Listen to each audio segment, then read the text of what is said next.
ছোট্ট গীত উঠে গাইলে তারপরে আরতি করিবা কথা পেছন জয় জগন্নাথ।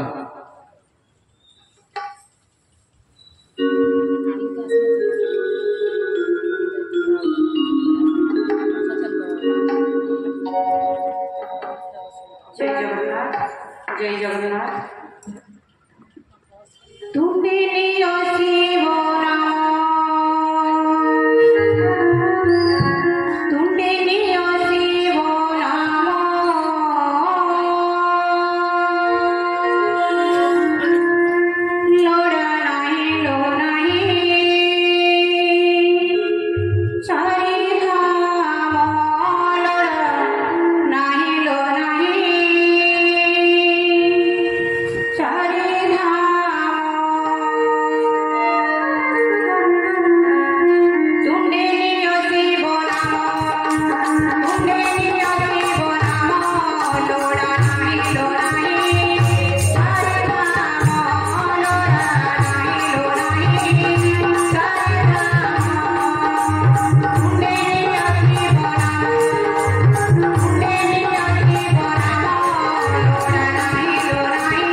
भागवत आरती करिवा पाप से ये तार दी भागवत भगवान की ये आरती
दिवस कथा काली मु अनुपस्थित थी आज परम पावन भगवान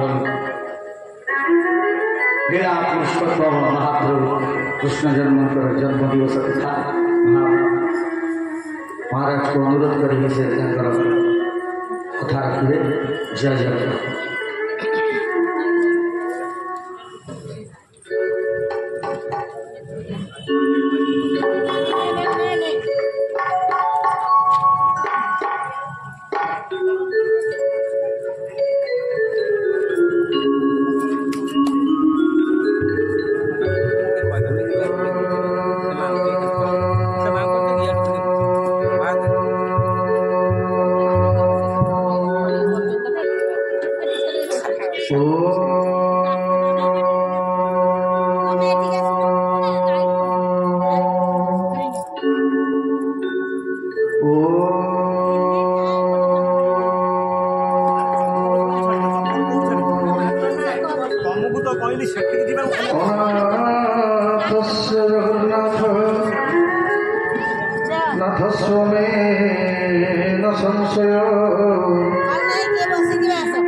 लोचन कोटि बल्लनाथ जगन्नाथ महाप्रभु रेवती बड़देव परात्मा भगवत जगजन माँ सुभद्रिका चक्र सुदर्शन पीठाधीश्वर वृंदावन दशरथ दशक नंदन नंदन भव देवकी प्राणधन श्याम सुंदर भगवान आह्लादिनी शक्ति स्वरूपिणी निकुंज कुंजेश्वरी रासरसेश्वरी माँ धरणी भगवान का वाणी स्वरूप परमशस्त्र भागवत क्षेत्राधीश्वरी जगजनी पत्र भगवती माँ जोगमाया ক্ষেত্রাধীশ্বর দেবদেব মহাদেভূত ভাবন কଳସପତି ଆଖଣ୍ଡଳମଣି ଭଗବାନ ଇଷ୍ଟଦେବ ରଘୁନାଥଜୀ ଭଗବାନଙ୍କର କଥାଦର୍ଶକ ନାରୀନାମଗଣ୍ୟ ବୀର ଭଜନଙ୍କ ଭଳି ମହାରାଜ ମୋଦୀୟ ସଦ୍ଗୁରୁଦେବ ପୂଜ୍ୟ ପୂଜକ ବାବା ବଳିଆଙ୍କ ପାଦପଦ୍ମରେ ଅଣତର ଦଣ୍ଡବତ ପ୍ରଣାମ ନିବେଦନ ପୂର୍ବକ ମାସୋଦମୀ ପବିତ୍ର ଆଶ୍ୱିନ ମାସ ପିତୃପକ୍ଷରେ ହିନ୍ଦୁ ପୂର୍ଣ୍ଣିମାର ପୂର୍ଣ୍ଣ ମୁହୂର୍ତ୍ତରେ ଆୟୋଜିତ ହୋଇଥିବା ଅଷ୍ଟାବିଂଶ ବାର୍ଷିକ ଶ୍ରୀମଦ ଭାଗବତ କଥାଜ୍ଞାନ ଯଜ୍ଞର କର୍ଣ୍ଣଧର ସ୍ୱରୂପ ଶ୍ରୀ ବ୍ୟାସୀ ମହାରାଜ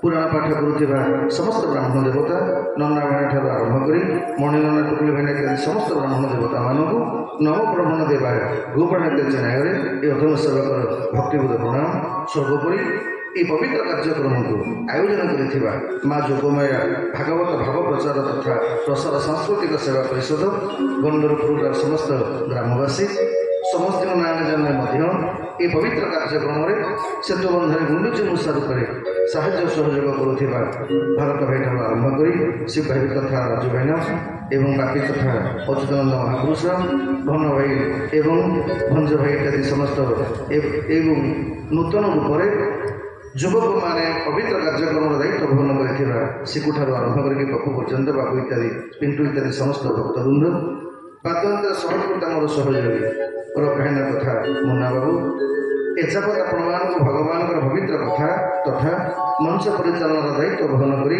ଏହି ପବିତ୍ର କାର୍ଯ୍ୟକ୍ରମକୁ ଆମକୁ ସାହାଯ୍ୟ ସହଯୋଗ କରୁଥିବା ଆୟୁଷ୍ମାନ ଓଡ଼ିଶାର ସୁନାମଧନ୍ୟ କଥାବାଚକ ପଣ୍ଡିତ ପ୍ରକାଶ ଚନ୍ଦ୍ର ବେହେରା ମହୋଦୟ ଭଗବାନଙ୍କର ପାବନ କଥାକୁ ଶ୍ରବଣ କରିବା ପାଇଁ ଏହି ପବିତ୍ର ଦରବାରରେ ଉପସ୍ଥିତ ଥିବା ଓଡ଼ିଶା ମାନେ ବରିଷ୍ଠ ପୋଲିସ ବିଭାଗର ଅଧିକାରିଣୀ ମୋର ବଡ଼ ଭଉଣୀ ମାଧୁରୀ ସାମଲ ମହୋଦୟ ଏବଂ କ୍ରାଇମ୍ ବ୍ରାଞ୍ଚର ଡିଜି ଥିବା ମିଶ୍ର ଆଜ୍ଞାଙ୍କର ପରମ ପୂଜନା ମା ସରୋଜାମା ଏ ସଭାରେ ଉପସ୍ଥିତ ଥିବା ମୋର ସାନ ଭଉଣୀ ରୀନାଠାରୁ ଆରମ୍ଭ କରି ଉପସ୍ଥିତ ସମସ୍ତ ସଜରବୃନ୍ଦ ଭକ୍ତିମତୀ ମା ମାନେ ଏହି ପବିତ୍ର କାର୍ଯ୍ୟକ୍ରମକୁ ଆଜି ଉଦ୍ଘାଟନ କରିଥିବା ପିତୃପ୍ରତିମ ପ୍ରଫୁଲ୍ଲ ମଉସା ଆପଣମାନଙ୍କୁ ସମସ୍ତଙ୍କୁ ଏହି ଅଧମ ସେବକର ଭକ୍ତିବୋଧ ପ୍ରଣାମ।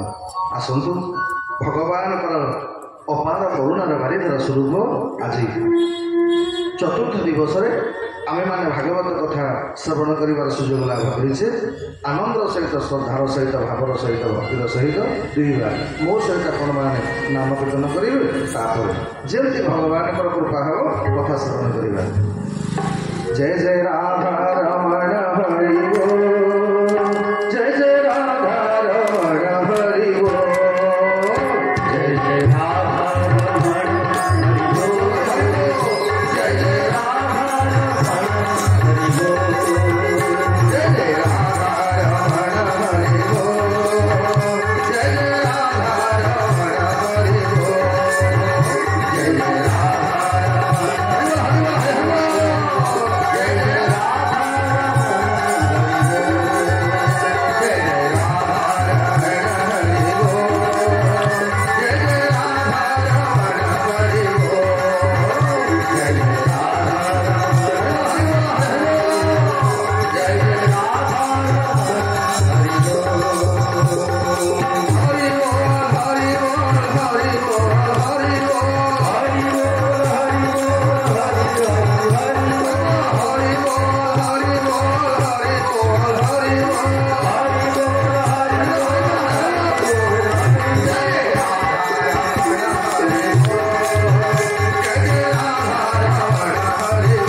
ସେଇଠି ଭଗବାନଙ୍କୁ ପ୍ରାର୍ଥନା କଲା, ମହାପ୍ରଭୁ ତମେ ମୋ ପାଇଁ ଆଜି ସ୍ତମ୍ଭରୁ ପ୍ରକଟ ହବ। ଭଗବାନ ସ୍ତମ୍ଭରୁ ପ୍ରକଟ ହେଲେ। ଶୁକଦେବ ଗୋସ୍ୱାମୀ କଲେ ପରୀକ୍ଷିତ ଖାଲି କଣ ସ୍ତମ୍ଭରୁ ପ୍ରକଟ ହେଇଛନ୍ତି? ଆରେ ଏ ଜଗତର କଲ୍ୟାଣ କରିବା ପାଇଁ ଯେତେ ନିଜ ଅବତାର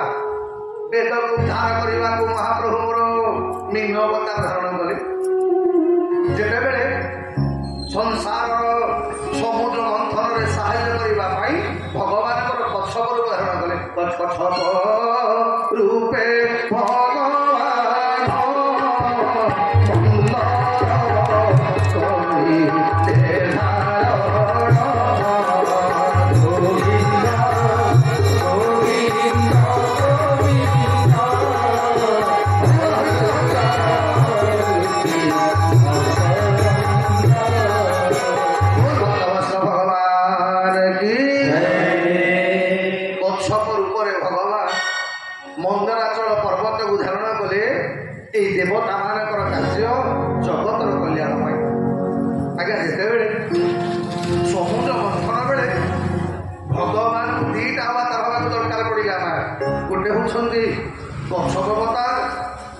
ଆଉ ଯେତେବେଳେ ଅମୃତ ପ୍ରକଟ ହେଲେ ଦେବତା ମାନଙ୍କୁ ଦବା ପାଇଁ ଭଗବାନଙ୍କୁ ମୋର ବାଧ୍ୟ ହୁଏ।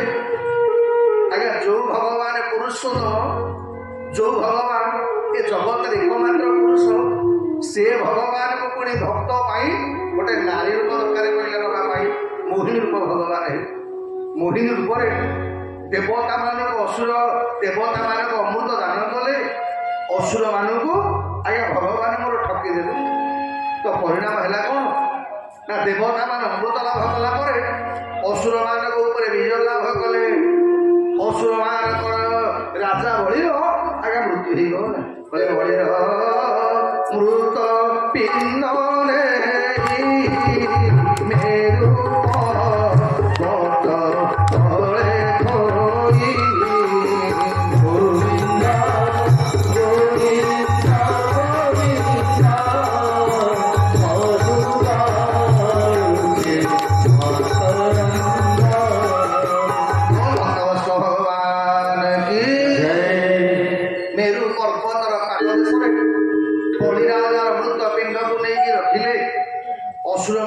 ଶୁକ୍ରାଚାର୍ଯ୍ୟ ଖବର ପାଇଲେ। ତାଙ୍କ ଶିଷ୍ୟକୁ ଦେବତା ମାନେ କପଟ କରି ଆଜ୍ଞା ଦଣ୍ଡ ଦେଇଛନ୍ତି। ସାଙ୍ଗେ ସାଙ୍ଗେ ଅସୁର ଗୁରୁ ଶୁକ୍ରାଚାର୍ଯ୍ୟ ମୃତ୍ୟୁ ସଞ୍ଜୀବନୀ ବିଦ୍ୟା ବଳରେ ବଳିରାଜାକୁ ବଞ୍ଚେଇ ଦେଲେ। ବଳିରାଜା କାନ୍ଦିଲା, କହିଲା ଗୁରୁଜୀ ଏ ଦେବତା ମାନେ ମତେ ଠକିଦେଲେ। ମତେ କହିଲେ ସାଙ୍ଗ ହେଇକି ସମସ୍ତେ ସମୁଦ୍ର ମନ୍ଥନ କରିବା, ଆଉ ସମୁଦ୍ର ମନ୍ଥନରୁ ଯାହା ମିଳିବ ଭାଗ ବାଣ୍ଟି ନେବ। କିନ୍ତୁ ଏ ଦେବତା ମାନେ ଏଡେ କପଟି, ସମୁଦ୍ର ମନ୍ଥନର ସବୁତକ ଭଲ ଦ୍ରବ୍ୟ ନେଇଗଲେ, ଆଉ ଅମୃତ ପିଇଲା ପରେ ଆମ ଅସୁର କୁଳଟାକୁ ବିନାଶ କଲେ। ମୁଁ କରିବି କ'ଣ? ଦେବତା ମାନେ ଅମୃତ ପାନ କରିକି ବଳଶାଳୀ ହେଇଗଲେ, ଆଉ ଆମ ଅସୁର ମାନେ ଆମେ ସମସ୍ତେ ଦୁର୍ବଳ ହେଇଗଲୁ। ମତେ କ'ଣ କରିବାକୁ ପଡିବ? ଶୁକ୍ରାଚାର୍ଯ୍ୟ କହିଲେ, ବଳିରେ ତୁ ଜୀବନରେ ଯଦି 5ଟା ଗ୍ରହକୁ ପ୍ରତ୍ୟେକ ଦିନ ଧ୍ୟାନ କରିବୁ, ଅମୃତ ପିଇଥିବା ଦେବତା ମାନେ ମଧ୍ୟ ତତେ ପରାସ୍ତ କରିପାରିବେନି। ସର୍ବପ୍ରଥମ କ'ଣ ନା ଗୁରୁ ଗୋବିନ୍ଦ ଗୋମାତା ଗଙ୍ଗା ଗାୟତ୍ରୀ ରଚ।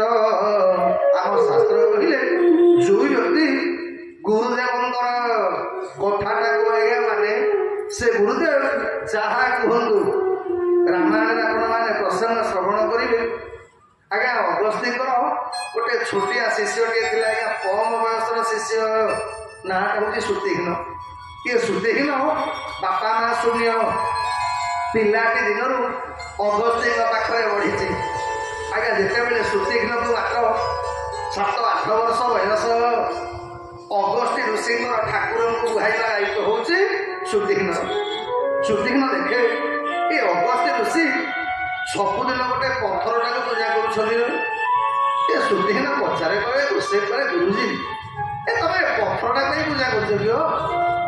ଅଗସ୍ତ୍ୟ କହିବ, ହେ ଶାଳ ଠାକୁର ଇଏ, ଏଇଟା କୋଉ ଠାକୁର କି? ତାର ହାତ ନାହିଁ, ଗୋଡ଼ ନାହିଁ, ପାଟି ନାହିଁ, ନାକ ନାହିଁ, ପଥରଟାକୁ ତମେ କହୁଛ ଠାକୁର ବୋଲି।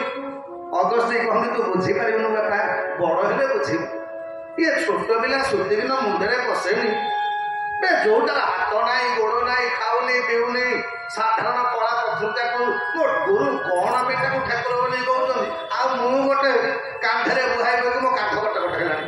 ବୋଲେ କହୁନ ଯଦି ଗୋଟେ ଚାନ୍ସ ମିଳନ୍ତା, ଏ ଠାକୁରଙ୍କୁ ଫୋପାଡ଼ି ଦିଅନ୍ତି, କାମ ସରନ୍ତା। ଗୋଟେ ଏଡେ ବଡ଼ ଓଜନିଆ ପଥରଟା ଧରି କହିବି ବସି।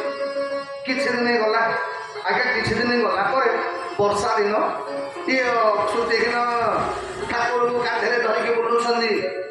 ଆଜ୍ଞା ଗୋଟେ ଜାଗାରେ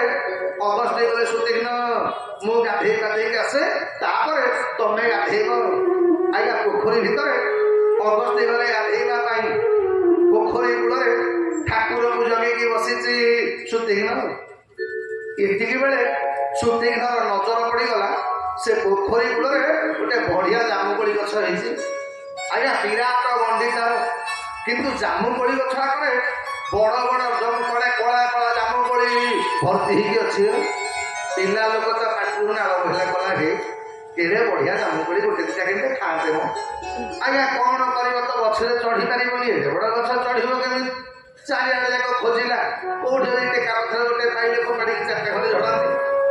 ଆଜ୍ଞା ଦେଖିଲା ବେଳକୁ ଟେକା ପଥର କୋଉଠି ମିଳିଲାନି। ମନେ ପଡ଼ିଗଲା କଲା ହେ ମୁଁ ଟେକା ଖୋଜୁଛି କଣ କିବେ ମୋ ଗୁରୁଙ୍କ ବେକରେ ଟେକା ପଇଛି ଗୋଟେ ବେ ଟେକା ଖାଉଥା ମୁଁ ଟେକା ପଥର ଖୋଜୁଛି।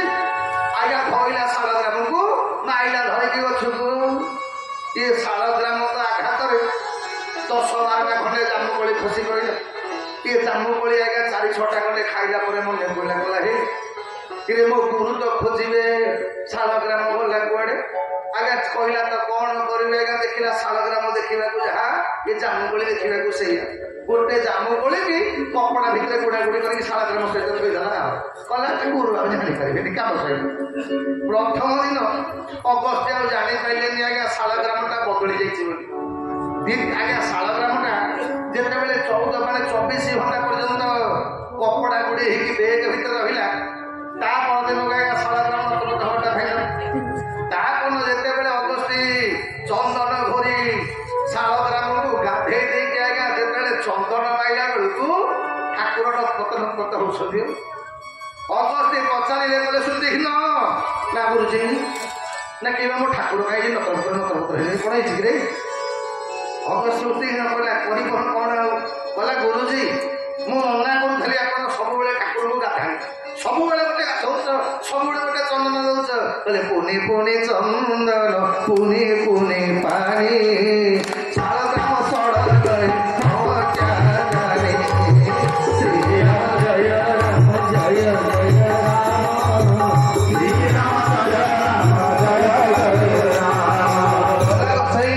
ପୁନି ପୁନି ଚନ୍ଦନ ପୁନି ପୁନି ପାଣି।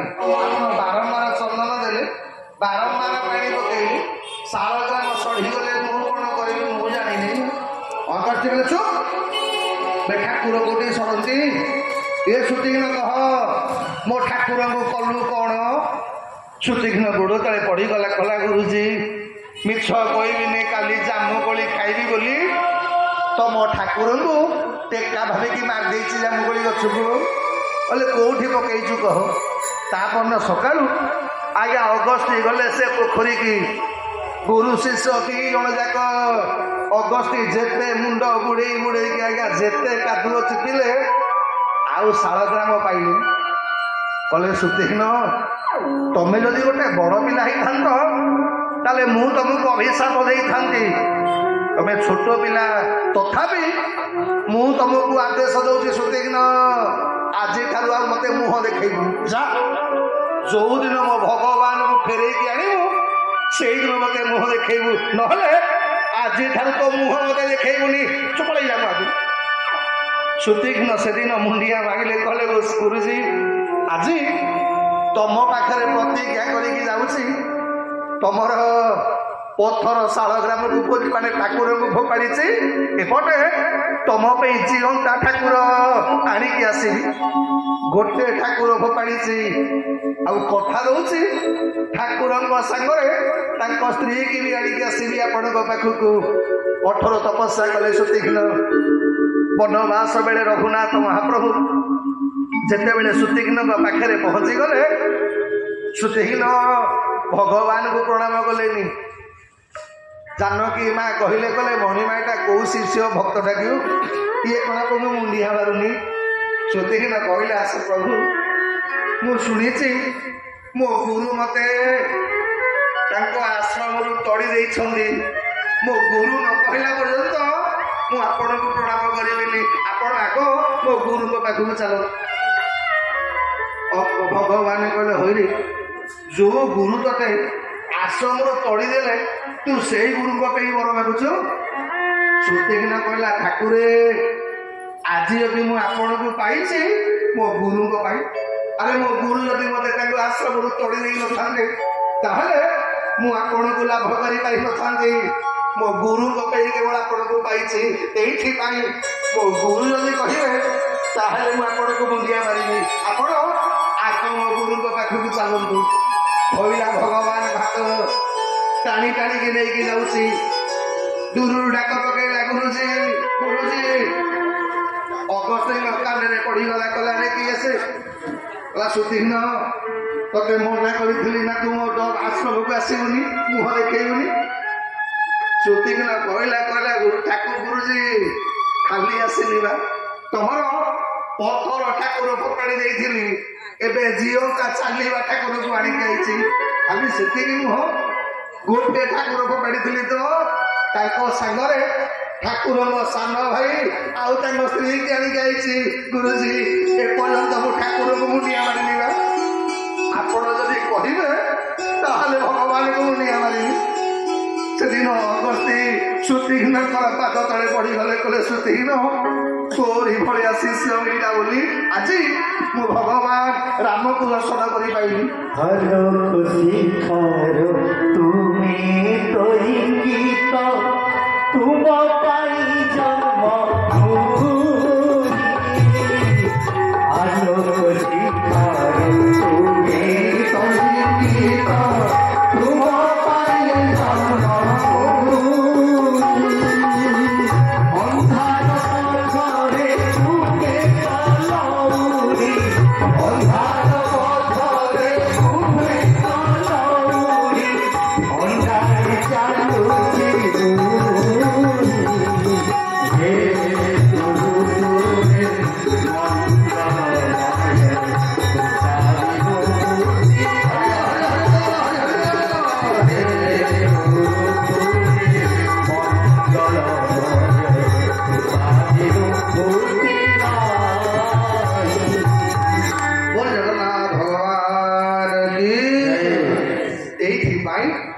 शुक्राचार्य कहले बढ़ी तू जदि निष्ठापर भाव गुरुंर सेवा करते कथा दूचे अमृत पे असुर मान माने देवता माने तोर क्षति आज्ञा गुरुंर सेवा कला 2 नंबर कौन ना गो माता हे बापा माने माँ मैंने मन रख जहाँ घरे प्रत्येक दिन गो माता को ग्रास दिया हम जिते बड़ खराब ग्रह पड़ी था जिते बड़ भाग्य खराब पड़ी था पराशर संहिता आप पढ़े पराशर संहिता कौ ग्रह पर कौन प्रतिकार पराशर सब लिखिकी जाइछन तो पराशर में शिष्य पचारा गला गोसाई ए सब ग्रह पर प्रतिकार लिखिल जे मने कर जो लोकटार ग्रह पूजा करने पैसा न जो लोक मुदी पिंधा को पैसा न सी ये ग्रह पीड़ा मुक्ति पाइब केमी पराशर शेष को लिखिले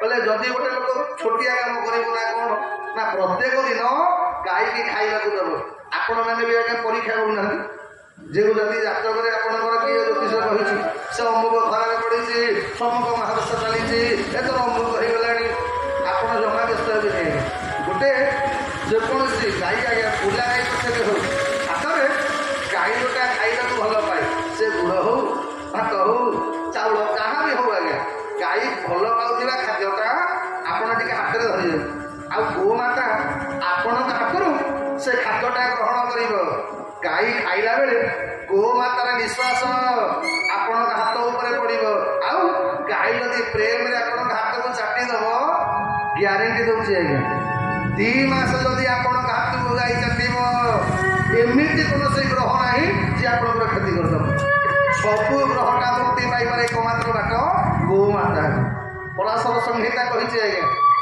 जेते जदि खराब समय चलुची क्या कहवा दरकार ना खाली गाई कान कहीदेवे आलो ए समयटा मोर अमुक चली सम्मुख हो गाई कान कहीकि देखु देखिए आपणकर अवस्था निश्चित परिवर्तन हो गोमाता पाखे एति शक्ति आज्ञा अच्छी कहवा दुख लगुच आम भारत वर्ष बर्तमान विश्वर 2 नंबर गो मांस रप्तानकारी देश जो गोमातार देहरे 33 कोटी देवादेवी आशा करती आउ गाई रखुची कि आज्ञा गाई तो आ देखिले मिलबनी बोल बर्ष भगवान की आज 2 नंबर होती आज्ञा गोमाता कले गोमाता माने गुरु गोमाता गंगा जोठी स्नान करेंगे जिते बड़े स्नान करते प्रत्येक दिन माँ गंगा को स्नान माने स्मरण कर प्रत्येक दिन गायत्री मंत्र जप करूँ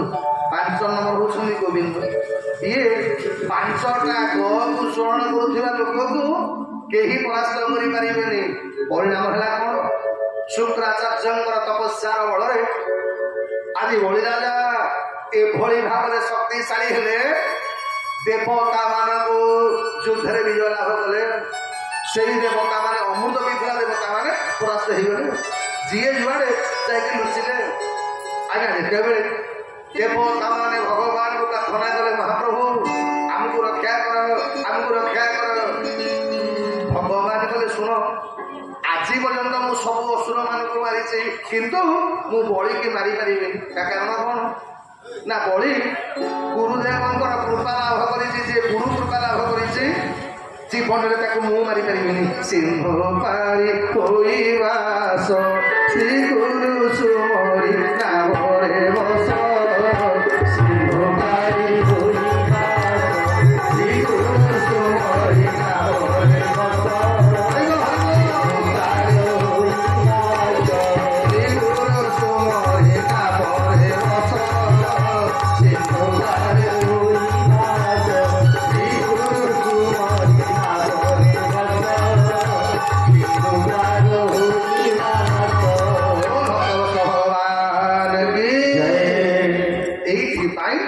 प्रत्येक जीवन में गुरु रहा दरकार आम भागवत कही बोला हे नारे गुरु कर्णधार मुनि अनुकूल समित गोविंद गोविंद गोविंद